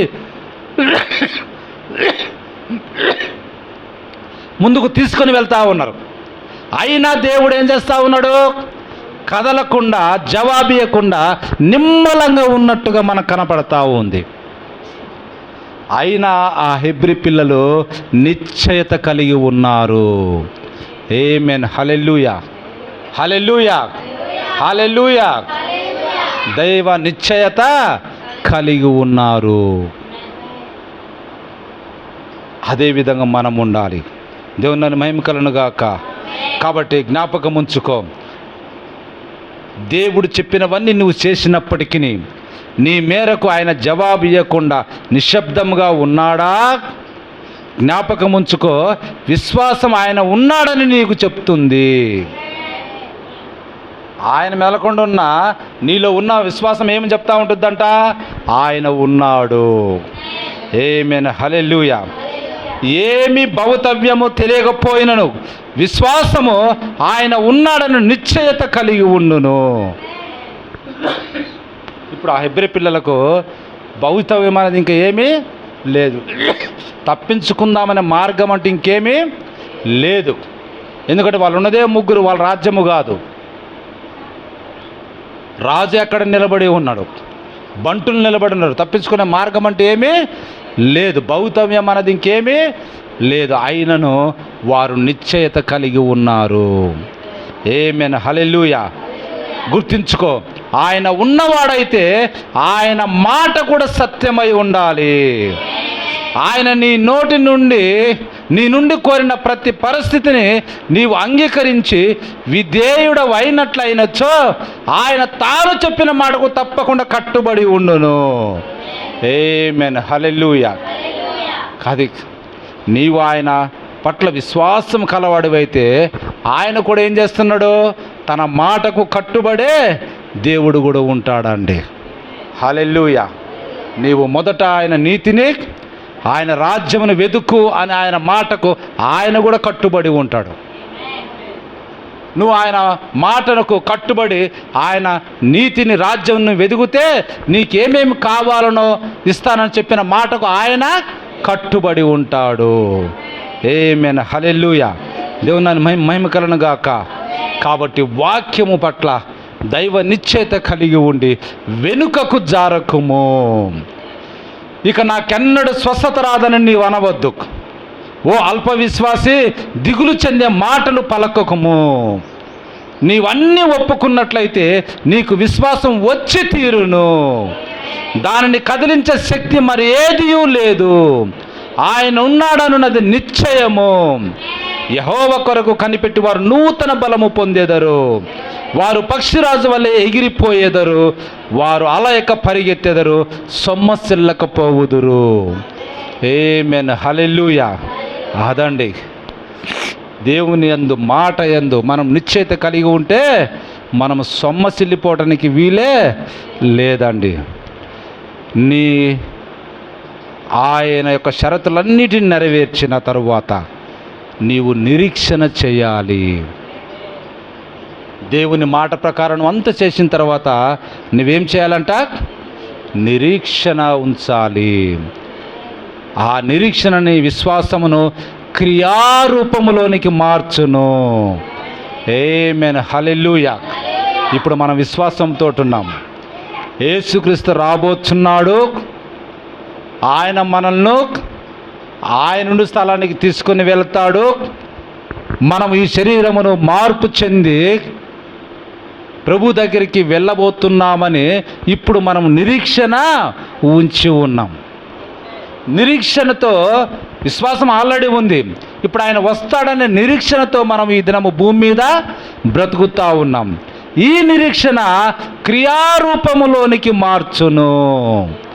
ఆమేన్, హల్లెలూయా. అంటే ఒక దినం ఏమవుతుంది, మన బాడీ మార్పు చెంది క్రియారూపంలో ప్రభువును మనము కలుసుకోబోతూ ఉంటాం. హల్లెలూయా. దేవుని నన్ను మహిమ కలుగును గాక. అప్పుడు నీ విశ్వాసము ఆయన ఉన్నాడనియు నిరీక్షణపై విశ్రమించును. అప్పుడు తప్పకుండా ప్రభువు నన్ను తీసుకొని వెళ్తాడు, అందులో ఎలాంటి డౌటే లేదు అని విశ్రమించుతావంటే విశ్రాంతి తీసుకుంటావండి. హల్లెలూయా. కాబట్టి దేవుని యొక్క నిశ్చయతను కలిగి ఉండు. ఇంకొంచెం ముందుకు వెళ్దాం. ఆయన మనల్ని పరీక్షించుటకు ఎంతగానో ఇష్టపడే దేవుడు. ఏంటంట? మనల్ని పరీక్షించుటకు ఎంతగానో ఇష్టపడే దేవుడు. నీ విశ్వాసం యొక్క ప్రతీకార చర్యను చూచుటకు ఆయన ఎంతో ఇష్టపడును.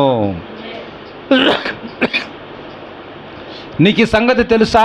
నీవేలాగు ప్రవర్తించుదునో ఆయన పరీక్షించును. ఓ ప్రభువా, నేను నిన్ను నమ్ముచున్నాను, నీవే నా రక్షకుడివి, నీవు స్వస్థపరచువాడవని నేను నమ్ముచున్నాను, పరిశుద్ధాత్మను అనుగ్రహించువాడవు, నీవు మాత్రమే నేను నమ్ముచున్నాను అని నీవెప్పుడు చెప్పగలవంటే నీ పాపములన్నిటినీ ఒప్పుకొనినప్పుడే. ఆమేన్, హల్లెలూయా.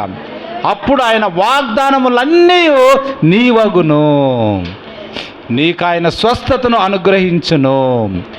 ఒకవేళ ఆ విధంగా జరగకపోయినప్పటికీ పిరికి పందవలె పారిపోకుము. అలా పారిపోయే వారి పట్ల దేవుడు అసహించుకొనును.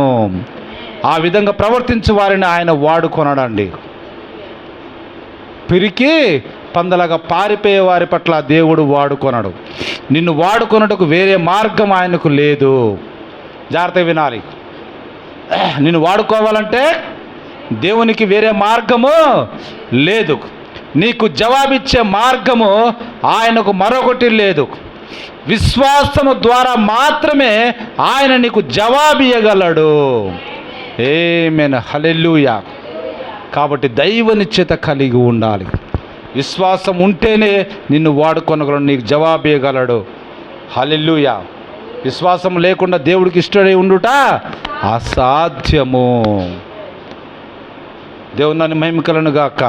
కానీ హఠాత్తుగా ప్రభు యొక్క మార్గం నుండి తొలగిపోయావా? రైట్, అవేనద్దు. కానీ హఠాత్తుగా ప్రభు యొక్క మార్గం నుండి తొలగిపోయావా? ఆయన నీకు జవాబు ఇయ్యడు. కానీ యథార్థమగు నిజ విశ్వాసము దేవుడున్నాడని నిశ్చయితను కలిగి ఉండును. ఆయన ఉన్నాడని నిశ్చయితను కలిగి ఉండును. ఆమేన్, హల్లెలూయా. దేవుని నామమునకు మహిమ కలుగును గాక. హల్లెలూయా, హల్లెలూయా. కాబట్టి ఇంకో ఆదివారం లేకపోతే ఇంకో రోజు లేదా మరో స్వస్థత వరము గలవాడు వచ్చే వరకు అని మనం పరుగు పెట్టవలసిన అవసరము లేదండి. విశ్వాసము ఏ విధంగా మలుసుకుందువో ఆయన చూడగోరుచున్నాడు. నాకేం బాగలేదు, నేను బాగుపడనని అనుకుంటున్నాను అనే దిగులు చెందిన మాటలతో వెనక్కు జారకుము. అదండి. ఆ విధంగా నీవు అనుకున్నట్లయితే అసలు ప్రార్థన వరుసలో నువ్వు ఉండుటకు నీవు తగవు. కాబట్టి అట్లా మనము అనుకోకూడదండి. దేవుని మహిమ కలుగును గాక. హల్లెలూయా, హల్లెలూయా. ఎందుకంటే సాతాను నీ మీదికి రాళ్ళు ఎట్లు విసురునో గుర్తించుము. యోబు దగ్గరికి వచ్చినప్పుడు నీవింకా ఎందుకు దేవుడా దేవుడా అంటావు? రోజు రోజుకు నీ గతి దిగజారిపోతుంది కదా. ఆ దేవుని దూషించి చచ్చిపో, అని అంటుంది ప్రియమగు యోబు యొక్క భార్య. అది సాతాను నీ మీదకి రాళ్ళు ఎట్లు విసిరినో గుర్తించము. ఇంతకు ముందు కంటే నీకు నూనె రాసి ప్రార్థించిన తర్వాత జబ్బు ఎక్కువైందయ్యా. అనేక మంది బోధకులు ప్రార్థన చేసినా ఏమి జబ్బులో తగ్గుదల కనిపించలేదే, ఈ బోధకులు చేసేదంతా బూటకము సుమా. ఇట్లాంటి మాటలన్నీ కూడా సాతాను యొక్క రాళ్ళు. ఏంటి అంట, అరే మొన్ననే కదా పాస్టర్లు అందరూ వచ్చి నీ ఇంట్లో ప్రార్థన చేసింది, అయినా నీకు ఇంకా స్వస్థత రాలేదా? నీ పరిస్థితి రోజు రోజుకు ఇంకా దిగజారిపోతుంది, ఇంకా బీదోడు అవుతున్నావు, ఏది కలిసి రావటం లేదు, నీ దేవుడు నమ్ముకుంటావు, ఎందుకు ఆ దేవుని విడిచిపెట్టి అడిగి రా. అది సాతాను వేసే రాళ్ళు అండి. హల్లెలూయా. అయితే ప్రవక్త అంటుండు, బోధకునితో నీకేమీ పని లేదు. ఎవరితోటంట? బోధకునితో నీకేమీ పని లేదు. సజీవ దేవుని యందు నీ విశ్వాసమే నిన్ను స్వస్థపరచును. ఆమేన్. హల్లెలూయా. బోధకుడు వచ్చి నీకు ప్రార్థన చేసినంత బోధకుడు ఏం చేస్తాడు? స్వస్థపరిచేది దేవుడు. ఆ విధంగా నీ స్వస్థత రావాలంటే నీకేమి కావాలి? విశ్వాసము నీలో ఉండాలి. 10 మంది పాస్టర్లు వచ్చి ప్రార్థన చేసినా అక్కడ ఏమీ ఉండదు. 10 మంది వచ్చి నీ కుటుంబం అభివృద్ధి చెందాలని ప్రార్థన చేసినా అక్కడ ఏమీ ఉండదు. అది అక్కడ రాయబడినట్టుగా పేపర్ ఉన్నట్టుగా నీ ఇంటిలో నుండి దుర్మార్గమును దూరంగా తీసివేసిన ఎడలా ఏమవుద్దంట? ఆడ చూడండి ఏం రాయబడి ఉంది, చదవండి, అది మొత్తం చదవండి. చదవండి, చెప్పండి నాకు, ఎవరన్నా ఒకరు చెప్పండి గట్టిగా. ఫస్ట్ నుంచి నీ గుడారములో నుండి దుర్మార్గమును దూరముగా తొలగించిన ఎడలా నీవు అభివృద్ధి పొందెదవు. ఆమేన్. హల్లెలూయా. ఇక్కడ వినాలండి. అదండి, నా కుటుంబం అభివృద్ధి చెందలేదంటే నీ గుడారంలో ఏం పెట్టుకొని ఉన్నావు? దుర్మార్గం పెట్టుకుని అభివృద్ధి చెందాలంటే ఎట్ట చెందుతుంది? దానిని ఎప్పుడైతే నువ్వు దూరంగా తీసివేస్తావో అభివృద్ధిలోనికి వస్తావు. ఆమేన్. హల్లెలూయా. దానికి నీ విశ్వాసం అవసరం అయి ఉన్నది. బోధకుడు కాదు కానీ స్వస్థపరచువాడు దేవుడే.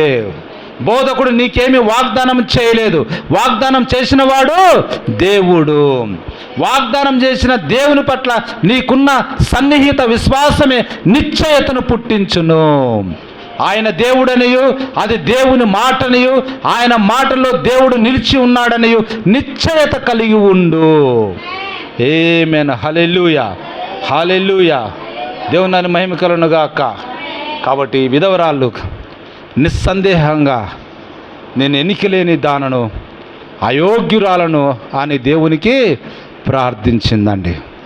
జ్ఞాపకం ఉంచుకోండి, పాత నిబంధన గ్రంథములో రాజుల కాలంలో జరిగిన ఈ సంఘటనను బైబిల్లో యేసుక్రీస్తు వారు ఆయన జీవిస్తున్నటువంటి కాలములో ఈమెను గురించి మాట్లాడుతూ ఉన్నాడు. ఆమేన్. అందరు గట్టిగా ఆమేన్. హల్లెలూయా. చూడండి, అంతమంది విధవరాళ్ళు ఉండగా ఈ విధవరాల దగ్గరికే ప్రభు పంపించినట్టుగా మనం చూస్తూ ఉన్నాం. బైబిల్లో యేసుక్రీస్తు ఆమెను గురించి మాట్లాడుతూ ఉన్నాడు. ఏలియా దినములలో అనేక మంది విధవరాలు ఉండినప్పటికీ సారెపతులోనున్న అన్య జనాంగము చెందిన విధవరాల యుద్ధకే తన ప్రవక్తకు ఏలియాను పంపలేదా అని గుర్తు చేశాను. ఆమేన్. హల్లెలూయా. దేవుని మహిమ కలుగును గాక. అంటే ఆ ఒక్కరి దగ్గరే పంపబట్టము అన్నది దేవుడు ఏర్పాటు చేసుకున్నటువంటి గొప్ప ధన్యత అయి ఉన్నది. హల్లెలూయా. ఆ కుటుంబం ఎంతో ఆశీర్వదింపబడుతుందండి. ఇప్పుడు చూడండి, ఆమెకు మరణముకు మధ్యగా ఆ చిన్న అప్పం మాత్రమే మిగిలి ఉన్నది. మరణము వాకిట్ల నుంచి పలకరిస్తుంది. ఇంకొక ముక్క మాత్రమే తిని తాను తన బిడ్డ చనిపోవలసిన సమయము ఆసన్నమైనది. ఆమె రాత్రంతా ప్రార్థిస్తూనే ఉందనుకుంటాను. వేడి గాలులు వీస్తూ ఉన్నాయి, భూమి బీటలు వేసింది, వీధులలో ఆకలితో అలమటిస్తూ జనుల ఆక్రందనలు వినబడుచున్నవి. ఆమె ఇంట్లో చుట్టూ అనాలోచితంగా తిరుగుతూ ఉన్నది, ఏం తోసగా అటు ఇటు తిరుగుతూ ఉన్నది. తన కన్న కొడుకు చిన్న శరీరం వైపు చూస్తుంది. ఆ చింపిరి బట్టలతో బిడ్డ ఎండిపోయిన దేహంతో కనబడుతుంటే ఆ తల్లి కంట తడి పెట్టుకొని ఎంతగా ఆ మొరలు పెడతా ఉన్నది. ఒకసారి దాన్ని మనం ఇమేజిన్ చేసుకోవాలండి. చూడండి, ముందుకు వెనుకకు నడుచుకుంటూ అనుకుంటా ఉంది, ఆయన దేవుడే, హల్లెలూయా, నేనెంత ఆయనకు చెప్పుకొనుచున్నాను, ఆయన దృష్టికి అంగీకారం దాని ప్రతి దాని నుండి నేను తొలగిపోయాను. నేను ఈ జీవితాన్ని, నా బిడ్డ జీవితాన్ని కూడా కేవలం ఆయన మహిమార్థమే అడుగుచున్నాను. దేవా నాకు సహాయము చెయ్యి. దేవుడు ఆమెను చూశాను. ఆమేన్, హల్లెలూయా. దేవుడు ఏం చేస్తూ ఉన్నట, ఆమెను చూస్తూ ఉండు. ఏలియా, ఇక ఈ వాగు దగ్గర ఉండాల్సిన అవసరము లేదు, పలాని చోటికి వెళ్ళు, పలాని విధవరాల దగ్గరికి వెళ్ళు. దేవుడు ఇరువైపుల కార్యము చేస్తూ ఉండండి. ఈయనకు ఇక్కడ ఆహారము ఇంకా కాకులతోటి తీసుకురావాల్సిన సమయము అయిపోతూ ఉంది. ఆ వాగులో నీళ్లు అడుగంటిపోతా ఉన్నాయి, ఇంకా నీళ్ళు కూడా దగ్గరికి లేవు. మళ్ళీ ఈయనట్లా పోతాడు పాస్టర్ గారు, అక్కడ ఆమె తొట్టిలో పిండి అయిపోయే రోజు దగ్గరికి వచ్చేసింది. నువ్వు వెళ్ళి అక్కడికి వెళ్ళు. ఆమేన్, హల్లెలూయా. చూడండి, ప్రవక్త చెప్తా ఉండు, రొట్టె ముక్క క్రీస్తేనని నీ వెరుగుదువా. ఆమేన్, హల్లెలూయా. ఇక్కడ నుంచి పాఠం చూడండి, చాలా ఆసక్తికరంగా ఉంటుంది. ఆ రొట్టె లేక పిండి యేసేనని అందరికీ తెలుసు. గింజలు సమానంగా అన్ని విసరబడాలి, లేకపోతే పిండి ఏర్పడదు. అంతేనా? అవునా? పిండి ఏం కావాలి? ముందు రొట్టె రావాలి, పిండి రావాలంటే గింజలన్నీ సమానంగా విసరబడాలి. హల్లెలూయా. లేకపోతే పిండి సరిగా రాదు. పిండి సరిగా రాకపోతే రొట్టె సరిగా రాదండి. అది యేసుక్రీస్తు నిన్న నేడు నిరంతరము ఏకరీతిగా ఉన్నాడని చెప్పుటకు సాదృశ్యముగా ఉన్నది. ఆమేన్, హల్లెలూయా. ఆ రొట్టె అప్పుడే కాదు, ఇప్పుడే కాదు, ఎప్పటికీ యేసుక్రీస్తేనండి. హల్లెలూయా. ప్రతి విశ్వాసియు ఈ సత్యమును నమ్మి దీని మీద విశ్రమించాలి. దేవుని నామమునకు మహిమ కలుగును గాక. హల్లెలూయా. గతంలో దేవుడు ఎట్లున్నానో ఈ దినము కూడా దేవుడు అదే విధంగా ఉన్నాడు. తర్వాత నూనె, పరిశుద్ధాత్మకు చిహ్నము. అందుకే మనము నూనెతో అభిషేకిస్తూ ఉంటాం. అది ఆత్మకు సాదృశ్యం అండి. హల్లెలూయా. కాబట్టి ఆయనను ఆరాధించేవారు ఆత్మతోనూ సత్యముతోనూ ఆరాధించవలెను. అంటే యేసే సత్యమై ఉన్నాడు. దేవుని నామమునకు మహిమ కలుగును గాక. కాబట్టి యేసుక్రీస్తుని మనం ఆరాధించాలంటే పరిశుద్ధాత్మని ద్వారా మనము ఆరాధించాలి. ఆమేన్, హల్లెలూయా. దేవుని నామమునకు మహిమ కలుగును గాక. ఆయనే ఆ అర్పణ పిండి, సత్యముతో మిశ్రితమైన ఆత్మ, ఆ రెండు కలిపినచో అప్పమగును. ఆమేన్, హల్లెలూయా. పిండి అన్నా యేసుక్రీస్తు, పరిశుద్ధాత్మ అనే నూనె, ఈ రెండు కలిపి మిశ్రితమైనప్పుడు ఏమొస్తుంది? అప్పము వచ్చును, లేకపోతే రొట్టె వచ్చును. అది నీకు జీవాహారమగును. ఆమేన్, హల్లెలూయా. దేవుని నామమునకు మహిమ కలుగును గాక. హల్లెలూయా. కాబట్టి నీ విశ్వాసం ఎక్కడ? దేవుని వాక్యము సామాన్య రీతిలో ప్రకటించబడుచుండగా నిత్యశక్తి గల యేసుక్రీస్తును రొట్టెను, నీ పిడికెడు పిండి, చెంచాడు నూనెను సంపాదించుకొనుటకు నీవు సాగవలసి ఉన్నావు. ఆమేన్, హల్లెలూయా. అది కావాలండి మనకు. రొట్టెని యేసుక్రీస్తును మనం సంపాదించుకోవాలి, నూనె పరిశుద్ధాత్మను మనము సంపాదించుకుంటే ఆ రెండిటిని మనము కలిపినప్పుడు చక్కగా ఏమవుతుంది? అప్పము లేక రొట్టె అన్నది మనకు వస్తుందండి. దేవుని నామమునకు మహిమ కలుగును గాక. హల్లెలూయా. కాబట్టి యేసుక్రీస్తు రొట్టెగా మారినప్పుడు నీవు నూనెను తీసుకుని దానితో కలపవలసి ఉన్నావు. ఆమేన్, హల్లెలూయా. ఇప్పుడు చూడండి, బోధకుడు లేదా ఇక్కడ పాస్టర్ వాక్యం ప్రకటించుచున్నప్పుడు ఆ వాక్యమును వినిన వ్యక్తి దానిని నమ్మి పని చేయుటకు ఉపక్రమించినప్పుడు ఏదో జరిగి తీరును. ఆమేన్, హల్లెలూయా. ఏలియా ఒక దైవజనుడు, ఒక బోధకుడు అయి ఉన్నాడు. ఆయన వాక్యాన్ని ప్రకటించాడు. ఆమె విన్నది, దాన్ని నమ్మి దాని ప్రకారం పని చేయుటకు ఉపక్రమించినప్పుడు ఏదో ఒకటి జరిగి తీరును. కాబట్టి పిండిలో రొట్టె తొట్టిలో పిండి అయిపోలేదు, బుడ్డిలో నూనె అయిపోలేదండి. ఏదో జరిగి తీరాలండి. వాక్యం ప్రకటించినప్పుడు ఆ వ్యక్తి, దాన్ని విన్న వ్యక్తి పని చేయటానికి ఉపక్రమించింది. ఆమె మొదట నా కొరకు చిన్నప్పము తీసుకొని రా. ఆమె మొదటగా ఆ చిన్నప్పము తీసుకొని ప్రవక్త దగ్గరికి వచ్చినట్టుగా మనం చూస్తూ ఉన్నాం. దానిని పని చేయుటకు ఉపక్రమించింది.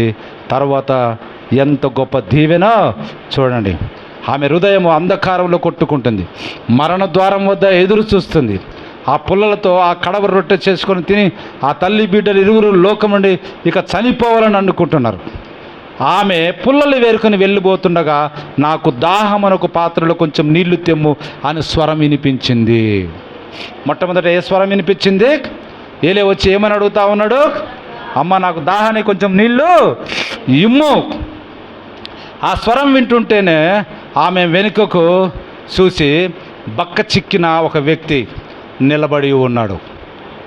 సొట్టబుగ్గలు, బోడితల, పెరిగిన గడ్డంతో గొర్రె చర్మం చుట్టుకొని ఉండిన వ్యక్తిని చూసి ఏదో పెద్ద మనిషిలో ఉన్నాడు. నాకున్న కొద్దిపాటి నీళ్ళే ఆయనకి ఇద్దాములని ముందుకు ఆమె పోబోయింది. జీవజలము నీవు ఎవరికైనా ఇవ్వటానికి ఎవరితోనైనా ఇష్టపడుటకు మాట్లాడక ఇష్టపడుచున్నావా? ఆమేన్, హల్లెలూయా. దేవుని నన్ను మహిమ కలుగును గాక. ఆమె అంటా ఉంది, అయ్యా ఒక్క క్షణమందు నీకు నీళ్లు తెస్తానని ఆమె కట్టెలతో వెనక్కు వెళ్ళబోయింది. ఆ వ్యక్తి స్వరము మరలా ఇంకొకసారి ప్రతిధ్వనించింది. నీళ్ళు మాత్రమే కాదు కానీ నీ చేతిది ఒక చిన్న అప్పమును కూడా నాకు వరకు చేసి తెమ్ము. జీవపు రొట్టె అండి, జీవజలము. అవి కానీ అయిపోతే ఆమె ఏమైపోతుంది? నశించిపోవాలి. నీరు రొట్టె నా కొరకు తెమ్మని ఏలే చెప్పుటలో మనకేం తెలుస్తుంది? హల్లెలూయా. ప్రవక్త చెప్తా ఉండి చూడండి, ఫస్ట్ నీళ్లను అడిగాడు. దానికోసం ఆమె వెనక్కి తిరిగడ వెళ్ళబోతూ ఉంటేనే తీసుకురావడానికి మళ్ళీ పిలిచి ఏమంటున్నాడు? నా కొరకు రొట్టెని కూడా తీసుకొని రమ్ము. ఆమేన్, హల్లెలూయా. ఈ వీటికి అర్థం చెప్తుండే ప్రవక్త, మొదట ఆయన రాజ్యమును నీతిని వెదకుడి, అప్పుడు అవన్నీ మీకు అనుగ్రహింపబడును. కొద్దిపాటి నీరు, చిన్నపాటి అప్పము, నీతిని రాజ్యమును వెదుకుము. ఆమేన్, హల్లెలూయా. కానీ ప్రవక్త చెప్తా ఉండు, మొదట నాకు ఒక అప్పమును చేసి తెమ్ము. దేవుడే ముందు అండి. ఎవరేమి చెప్పినప్పటికీ, ఎంత లేమిలో ఉన్నప్పటికీ, ఎంత చీకటిగా కనబడుచున్నప్పటికీ, ఏది ఏమైనాను దేవునిని, ఆయన మాటను మొదట ఉంచుము. ఆమేన్, హల్లెలూయా. ఆమెకి ఈయన చెప్పేది ఏంది? ఉన్నదే కొంచెం పిండి, నాకు నా కొడుకు కావాలి. దాంట్లో నుంచి చేయటమే కష్టం, దాంట్లో మళ్ళీ ఒక చిన్న అప్ప ఈయనకు తెచ్చేది అని ఇంట్లోనికి వెళ్ళి ఆమె అప్పం చేసుకొని తన కొడుకు ఆమె శీర్షకం తినేసి వచ్చి, లేదండి అయిపోయిందంటే ఏమయ్యేది? దేవుని మాటను మొదటిగా ఉంచటము కాదండి అది. హల్లెలూయా. తర్వాత ఆమెకు పిండి ఊరేడిది కాదు, నూనె ఊరేడిది కాకపోవచ్చు. దాంతో ఆమె జీవితం ఏమైపోవు? నశించిపోవును. కానీ ఆమె మొదటగా ఏముంచింది? దైవజనుని మాటను ఉంచింది. ఆమేన్, హల్లెలూయా. దేవుని మాటను మొదట ఉంచింది. ఆమేన్, హల్లెలూయా. మొదట నాకు ఒక అప్పము నిమ్ము, నీవు దానిని ఆయన చేతుల్లో పెట్టుటకు ఇష్టపడుచున్నావా? ఆమేన్, హల్లెలూయా. ఈ దినము నువ్వు నేను కూడా ఆలోచన చేయాలి. దేవుడు ఏదైనా అడిగితే దాన్ని చేయటానికి మొదటగా మనము ఇష్టపడుచున్నామా? చిన్న రొట్టె కొద్ది నీళ్లు. ఆమె అతని వైపు చూస్తుంది. అతడు తనతో పలికే మాటలు ఏదో నిజము దాగి ఉందని ఆమెలోంచి ఏదో పలుకుతుంది. హల్లెలూయా. ఆమె అనుకుంటుంది, ప్రవక్త చెప్తుండు అది నిజమే, ఆ వృద్ధ మనిషి చెప్తుండు అది నిజమేనని తన హృదయాంతరంగంలో ఏదో చెప్తుందండి. హల్లెలూయా. కాబట్టి దాన్ని ఆమె అంగీకరించింది. అలా కాకుండా అంగీకరించకపోయినట్లయితే పరిస్థితులు వేరే ఉండేవి. దాని ప్రవక్త చెప్తా ఉండు, దేవుడు తన సొంత వారు నెరుగును, నా గొర్రెలు నా స్వరము వినును, అది వాక్య భాగమో కాదో అది తప్ప ఒప్ప వారు ఎరుగుదురు. ఆమేన్. హల్లెలూయా. దేవుని మహిమ కలుగును గాక. చూడండి, ఆమె ప్రవక్త మనకు విధేయురాలై కంచె దాటు లోపలికి వెళ్ళింది. అప్పటి వరకు ఆమెలోనున్న చీకటి తెరలు చినిగిపోయాయి. యెహోవా ఈలాగు సెలవిచ్చుచున్నాడు, దేవుడు భూమి మీదకి వర్షమును పంపు వరకు నీ బుడ్డిలోనున్న నూనె అయిపోదు, నీ తొట్టిలో ఉన్న పిండి తరగదు అని ప్రవక్త చెప్పాను. ఓ ఎంత గొప్ప ఆదరణ అండి అది. హల్లెలూయా. దేవుని మహిమ కలుగును గాక. ఆ పరిస్థితుల్లో ఉన్నటువంటి ఆమెకు అది ఎంత గొప్ప ఆదరణ. ఆమె అప్పము చేసి ప్రవక్తకి ఇచ్చినది. ఆమె తిరిగి వెళ్ళి తనకు తన బిడ్డకు రొట్టెలు చేసి తృప్తిగా తిని నీరు త్రాగింది. ఆమేన్. హల్లెలూయా. ఈ సమృద్ధి ఎక్కడి నుండి వచ్చింది? ఆ పిండి నూనె ఎట్లు అక్కడికి వచ్చింది? శాస్త్రీయంగా పరిశోధించి ఏమైనా చెప్పగలమా? ఆమేన్. హల్లెలూయా. అది మనకి ఎవ్వరికి తెలియదండి. ఉదయాన్నే తొట్టి కాలు చేస్తుంది, మరల వెళ్ళి చూసేసరికి పిండి ఊరుతుంది. అది ఎక్కడి నుంచి వస్తుంది? దేవుని మాటను ముందు తీసుకొనుము, దేవుడున్నాడని నిశ్చయితను కలిగి ఉండు, ఎందుకంటే ఆయన సృష్టికర్త అయి ఉన్నాడు. ఆమేన్. హల్లెలూయా. దీన్నే రుజువు చేస్తూ కొండ మీద ప్రసంగం చేసినప్పుడు 5,000 మందికి 4,000 మందికి ఆహారం పెట్టినప్పుడు కొన్ని చేపలు కొన్ని రొట్టెలు విరిసి తన యొక్క శిష్యులకు ఇచ్చినప్పుడు ఎంతమంది తిన్నారు? 5,000 మంది. ఎలా ఊరినాయి? సృష్టికర్త ఆయనని అక్కడ తెలియజేస్తూ ఉన్నాడు. కాబట్టి అటువంటి సృష్టికర్త చెప్పిన మాటను మనం ఏం చేయాలి? ముందు ఉంచాలి. ఆమేన్. హల్లెలూయా. నీవు సంపాదించుకున్న దాంట్లో మొదటి వంతు దేవునికి అక్కడ పెట్టండి. దేవుడు చెప్పిన మాటకు మొదటి వంతుకు అక్కడ నీవు ఉంచండి. అయ్యో నాకు వచ్చింది 10,000 లేకపోతే 2,000, 5,000, 8,000 నా జీతం ఉన్నదే, ఇది నా కుటుంబానికి సరిపోదు, నా పిల్లల చదువులకు సరిపోదే అని మనము అనుకోకూడదండి. ఆమె ఉన్నది కొంచెమే అనుకున్నట్లయితే పరిస్థితులు వేరేగా ఉండేవి. ఆ సమృద్ధి అన్నది ఆమెకి ఎన్నడూ దొరకకుండా పోయేది. కానీ ఎప్పుడైతే దేవుని యొక్క లేఖనానికి విలువనిచ్చి ఆమె మొదట ఆ అప్పము ఆ చిన్న కొంచెం నుండి కొంచెం తీసుకొచ్చి దేవునికి ఇచ్చిందో, ఆ తర్వాత ఆమె దగ్గర మిగిలిన ఆ కొంచెమే ఎంతో సమృద్ధిగా ఉన్నట్టుగా మనం చూస్తూ ఉన్నాం. హల్లెలూయా. నీవు నీ ఆరోగ్యమును పోగొట్టుకొని ఉండవచ్చు, నీ సహవాసాన్ని నువ్వు పోగొట్టుకొంచున్నావేమో. ఆయన మాటను పట్టుకో. ఆయన దేవుడే సుమా. ఆయన దేవుడని నమ్మి ఆయన మాటలను నిశ్చయముగా విశ్వసించినచో అప్పుడు నీ చుట్టూనున్న చీకటి లోయలు ప్రకాశముకు పూలుగా మారిపోవును. ఆమేన్. హల్లెలూయా. అదే అండి, ఎప్పుడైతే దేవుని మాటను నువ్వు నమ్మి ఆయన మాటను నిశ్చయముగా విశ్వసిస్తే నీలో ఉన్నటువంటి చీకటి లోయలన్నీ ప్రకాశముకు పూలుగా మారిపోతున్నాయండి. హల్లెలూయా. దేవుని మహిమ కలుగును గాక. హల్లెలూయా. కాబట్టి నీ జీవితం అంతా ఆయనకే సేవ చేసేదనని ఇప్పుడే వాగ్దానము చేయుము. ఆయన మాటకు ముందు తీసుకొనుము. దైవ నిశ్చయత కలిగి ఉండు. భయపడవద్దు. నాకు ఏది ఇదే ఉంది అదే ఉంది, ఇది అయిపోతే నేను ఏం చేస్తా అని నీవు భయపడవద్దండి. ప్రభువుకు ఇవ్వటము నేర్చుకో. అదే ఈ దినం మనకు పాఠం చెప్తా ఉన్నది. అప్పుడు ప్రభువు నిన్ను సమృద్ధిగా దీవిస్తాడు. ఎట్లా దీవిస్తాడయ్యా అంటే నీకు నాకు తెలియకపోవచ్చు, కానీ ఆయన సృష్టికర్త అయి ఉన్నాడు. ఆమేన్, హల్లెలూయా. దేవుడు మనలందరినీ దీవించునుగాక. దేవుడు తన వర్తమానమును దీవించునుగాక. తలలు వచ్చినట్లయితే ప్రార్థన చేసుకుందాం. క్లోజ్ చేయండి.